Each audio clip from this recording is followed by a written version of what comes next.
Isaorantsika Andriamanitra mbola manome antsika fahafahana mifampitotro-bavaka.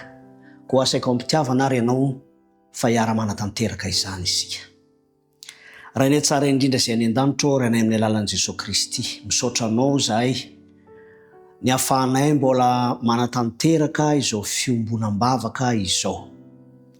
Mangataka ihany koa zahay fiadanam-po avy amin'ny famelan-keloka izay atolotra ao ho anay.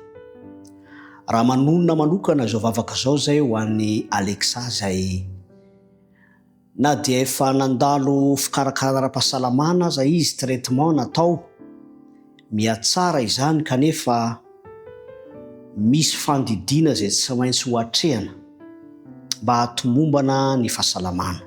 Tompo malalo, efa nomenao ny fafana nahita fitsaboana ara-potoana, koa raha tsy maintsy hiatrika izany fandidiana izany ny zanakao, dia mba hiditra an-tsehatra ianao amin'ny lafiny rehetra na amin'ny ara-bola izay hiatrehana izany, ny ara-pitaovana rehetra, ny herim-po, herin-tsaina ihany koa ho an'ireo mpikarakara manokana indrindra fa ny reniny.